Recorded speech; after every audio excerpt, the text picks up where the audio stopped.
बिस्मिल्लाहिर्रहमानिर्रहीम, अस्सलाम वालेकुम।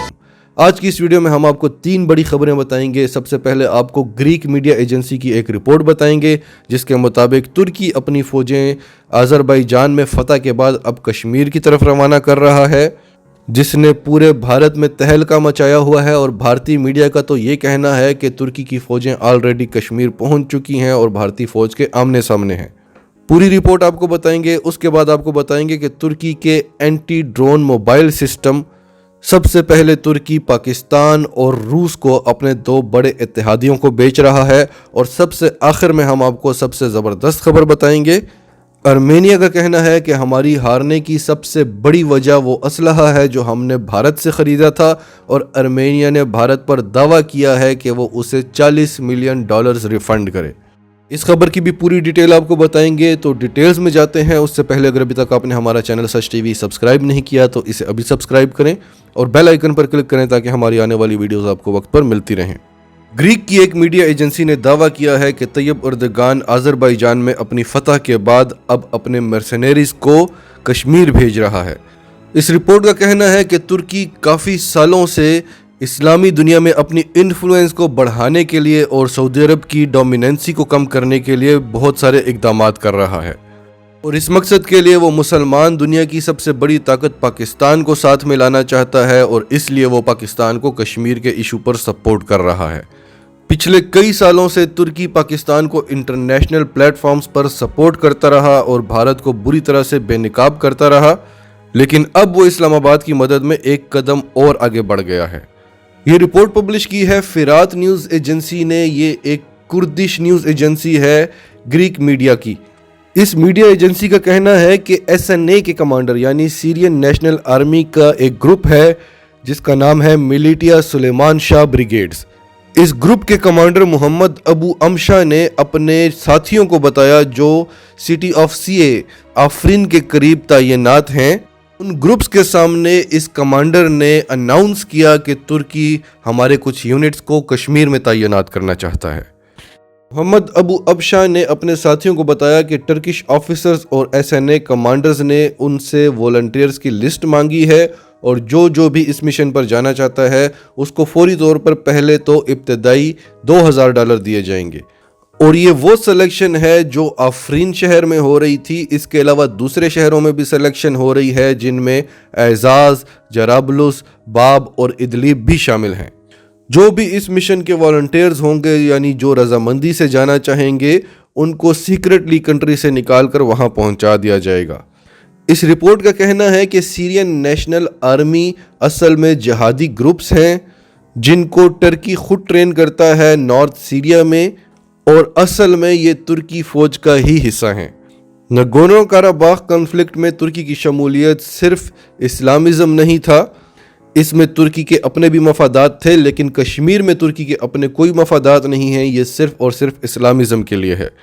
इस रिपोर्ट में आगे लिखा गया है कि पाकिस्तान और तुर्की का जो इत्तेहाद है वो अपनी ताकत इससे पहले नगोर्नो काराबाख कॉन्फ्लिक्ट में बता चुका है। इन दोनों ममालिक ने अज़रबैजान के साथ मिलकर जो एक ट्राइलेटरल ब्लॉक बनाया था उसमें सारा वज़न अंकारा और इस्लामाबाद का था।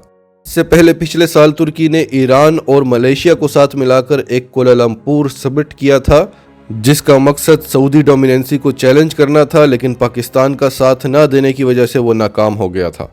फिर इस रिपोर्ट का कहना था कि हाल ही में तुर्की और पाकिस्तान ने मिलकर फ्रांस का मुकाबला किया और फ्रेंच प्रोडक्ट्स को पूरी मुस्लिम दुनिया में बॉयकॉट कराने की कोशिश की। इसके अलावा तुर्की, पाकिस्तान और मलेशिया मिलकर एक BBC टाइप इंग्लिश चैनल खोलना चाहते हैं जो इस्लामोफोबिया के अगेंस्ट फाइट करेगा। इस रिपोर्ट के बाद इंडिया की चीखें 7वें आसमान तक पहुंच रही हैं। तुर्की को तैयब अर्दगान को आड़े हाथों लिया हुआ है, और वहाँ की मीडिया के मुताबिक तो तुर्की के जो मर्सनरीज हैं वो ऑलरेडी कश्मीर में पहुंचे हुए हैं और भारतीय फ़ौज के साथ लड़ रहे हैं। अब जहाँ तक पाकिस्तान की बात है तो पाकिस्तान में करोड़ों ऐसे मुजाहिदीन बैठे हुए हैं जो कहते हैं हमें एक इशारा करो, हम रातों रात जाकर कश्मीर को फतह कर लेंगे। लेकिन पाकिस्तान ये चीज़ नहीं चाहता, क्योंकि पाकिस्तान को अपनी कमज़ोर मईशत को भी देखना पड़ता है, वरना पाकिस्तानी फ़ौज ही काफ़ी है रातों रात कश्मीर को फतह करने के लिए।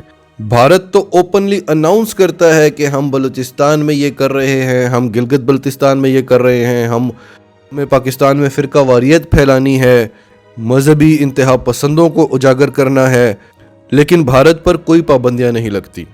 और भारत की चीखों पुकार की वजह से माजी में पाकिस्तान पर पाबंदियां लगती रही हैं, लेकिन पिछले 2 सालों में पाकिस्तान ज़्यादा मजबूत होकर उभर कर आया है और भारत की इस तरह सिर्फ चीखों पुकार नहीं कर रहा, ठोस सबूत रख रहा है हर इंटरनेशनल फोरम पर, और भारत के लिए अब गेम पलट रही है। लेकिन यहाँ बात है तुर्की की। तुर्की ने नगोर्नो कराबाख में खुलकर अज़रबैजान का साथ दिया, ग्रीक के साथ उसके मसाइल चल रहे हैं, मेडिटेरेनियन सी पे उसकी झड़पें चल रही हैं, और अमेरिका चाह कर भी तुर्की पर पाबंदियां नहीं लगवा सकता। सऊदी अरब बड़ा जोर लगा चुका है, अब भारत भी अपनी कोशिश कर ले, तुर्की का वो कुछ नहीं बिगाड़ सकता। अब आते हैं अगली खबर पर। यूरो एशियन टाइम्स लिखता है कि रूस और पाकिस्तान, जो 2 बड़े इत्तेहादी हैं तुर्की के, इन दोनों ममालिक को तुर्की सबसे पहले अपने मोबाइल एंटी ड्रोन सिस्टम बेच रहा है, जो ड्रोन को 5000 मीटर दूर के फासले से भी सूंघ लेते हैं और उसको निशाना बना के मार देते हैं। इस रिपोर्ट के मुताबिक साउथ तुर्की की एक फर्म है, एक कंपनी है जिसका नाम है national war technologies defence system. इसने तैयार किए हैं एक early warning air defence system जिसका नाम है कालका। और ये ड्रोन सिस्टम एक जगह पर खड़ा नहीं रहता, खुद ब खुद एक जगह से दूसरी जगह सरवाइव करता है, और जहां से इसे यूएवी की स्मेल आती है, यानी अनमैन्ड एरियल व्हीकल की स्मेल आती है, यानी ड्रोन्स की स्मेल आती है, ये जाकर उनको टारगेट कर देता है। ये रिपोर्ट लिखी है तुर्किश न्यूज़ एजेंसी डेली सबा ने, और इसके मुताबिक बहुत सारे ममालिक इस एंटी ड्रोन मोबाइल सिस्टम में इंटरेस्ट ले रहे हैं, लेकिन तुर्की सबसे पहले पाकिस्तान और रूस को ये मोबाइल सिस्टम बेचना चाहता है। अब आते हैं आखिरी खबर पर।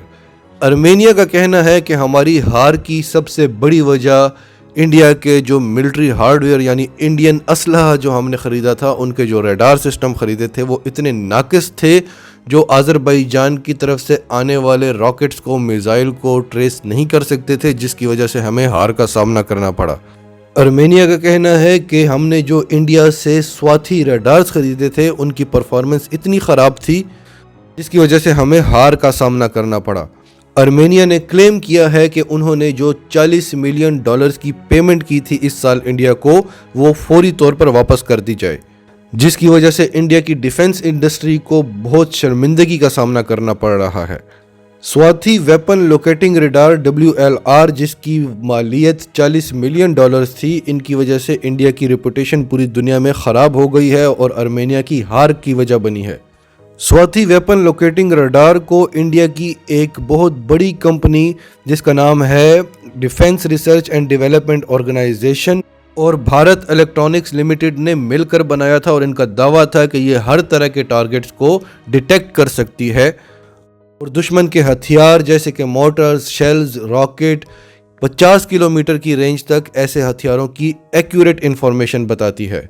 लेकिन भारत के ये सारे दावे झूठे साबित हुए। अगर इंडियन रडार सही तरह से काम करते तो आर्मेनिया को अपने 185 T-72 tanks, 90 armoured fighting vehicles, 182 artillery pieces, 73 multiple rocket launchers, 26 surface to air missile system, 5 S-300 system, 14 radars और jammers, 1 Sukhoi 25 fighter jet, 4 drones और 451 मिलिट्री व्हीकल्स का नुकसान ना बर्दाश्त करना पड़ता। इस तमाम नुकसान का जिम्मेदार आर्मेनिया भारत को ठहरा रहा है। नाजरीन, आपका इस सब के बारे में क्या कहना है? कमेंट्स में अपनी राय का इजहार करते रहें, और अगर आप हमारे चैनल पर नए हैं तो अभी सच टीवी को सब्सक्राइब करें, सच टीवी फैमिली का हिस्सा बनें, और हमारी वीडियोस पसंद आएँ तो उन्हें लाइक करें, शेयर करें, ताकि ज़्यादा से ज़्यादा पाकिस्तानियों तक ये मैसेजेस पहुँचते रहें।